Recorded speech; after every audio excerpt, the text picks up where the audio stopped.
So I've said it many times before.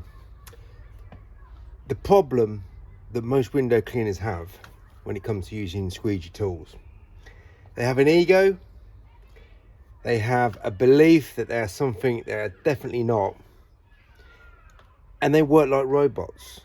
It's like they've been programmed to do and think a certain way, and nothing will change them. So they'll continue to do the same things over and over again, and they don't even, unless they get someone like me point things out to them, which is blatantly obvious, they just don't see any problem with what they do and how they work. Which, if they want to work like that, that's entirely up to them. But when I get people criticize and blame me or the tool, my information, because these people act a certain way and think a certain way, they don't want to put the emphasis on somebody else other than take responsibility and make something for themselves instead of blame anybody other than themselves. Now, these traits, unfortunately, happen all across the window cleaning world, and it happens all across the YouTube window cleaning community. So when I say don't think, don't do, don't work like everybody else, I'm specifically talking about these rubbish traits, having only one-dimensional way of working and thinking. So in my previous video I talked about guidelines.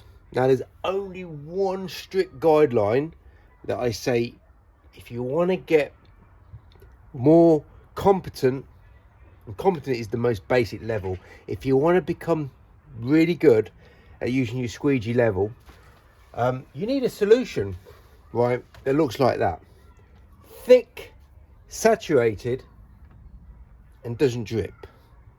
If you got that, you're on a foundation that is above everybody else's foundation. Okay, so that is the number one rule to make a window cleaner perform on a higher level.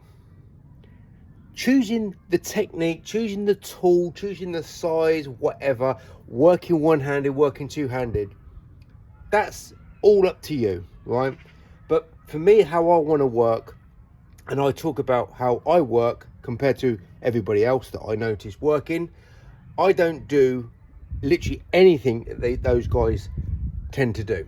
The only thing I could say I do the same is most window cleaners use washing up liquid for their solution. But of course, I don't do what everybody else does with their washing up liquid. I have it saturated, directly applied to my washer, either on the glass rubbed in or on the washer rubbed in. It makes no difference, it's the same result. Okay, so that's the only similarity I can say that I have similar to the majority of window cleaners. I don't use a professional soap solution. So I'm going to give you an example of not being in the same boat as everybody else. Just one example. I could give you hundreds, right?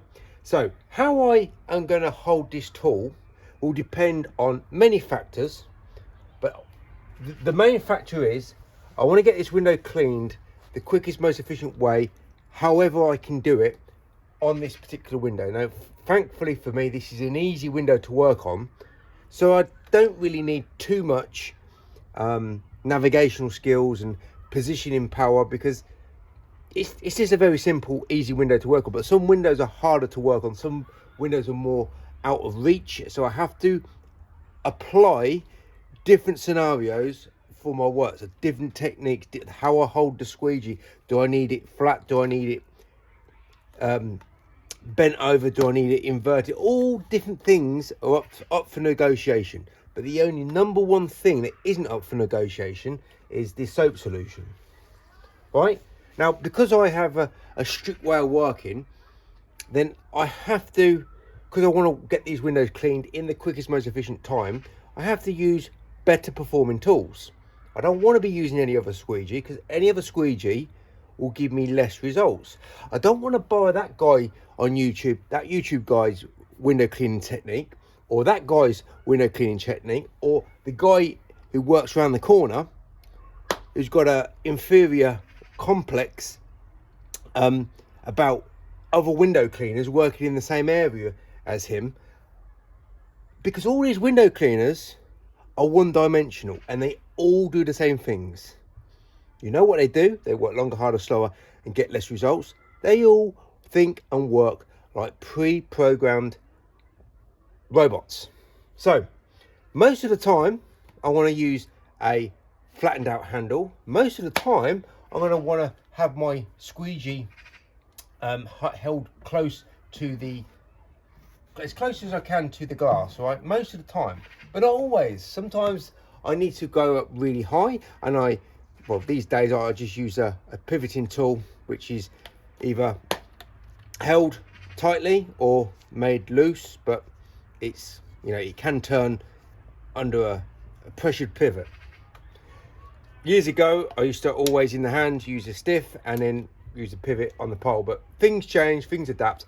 So these are the guidelines that I have, but everything's up for negotiation, other than a wet saturated washer, soap applied to the washer. That's the only thing that's set in stone. Everything else is up for negotiation. So sometimes I'm going to want to use the length of my squeegee, because I'm going to have to work, I want to get some reach, so I'm going to put it in a pivot. Definitely going to be in a pivot, and I'm going to need that reach. So sometimes I'm going to use my squeegee handle, and it's going to be, you know, at the highest I can have it, like this. But most of the time I don't need that, so I'll go back to how I normally would work. So this is slight variations. If something's working better than other things, then keep to that. But if something's a problem, something's causing me an aggravation or a problem, I just immediately adapt. So let's say I'm working in this on this window, and for some reason or another I need to change the angle. So straight away I'll get this instinct where I need to put it in this angle. So it's now in this angle, and we just go. We don't think about it, we just work. Right, we just work. We just know what we need and we go for it. So most squeegee handles don't give you that adaptation, immediate adaptation. So they don't even know what I'm talking about. They just know what they know, and that's working with standard tools and having standard ability and having a sloppy soap solution. They all work like robots. They never think what they're doing. They never think they can improve something. When you point something out to these people, they have a complete mental breakdown. They call me negative and this, that, and the other, but they don't want to take responsibility. And of course, in their minds, they're the best in the world at what they do. But unfortunately, on their videos and in the field working, they have nothing to show anybody of any value. So the importance of being straight away, I know I need something different. I know what I need to go for. I know what angle to go for. I know how I need to hold this squeegee.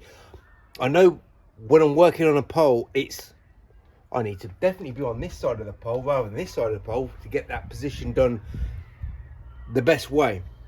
But because most window cleaners don't work on this spur of the moment, they don't have the skills, they don't have the, if you don't have the skills, you don't have the knowledge. It's that simple. And 99.99% of window cleaners around the world do not have the knowledge because they do not possess the skills, but in their minds, they are the best ever. So, on status level, we're all the same. But on practical level, you either work like those guys or you work next level. Is that me being negative? Or is that just me painting the picture of, yeah, don't listen, don't do what every other window cleaner seems to be doing?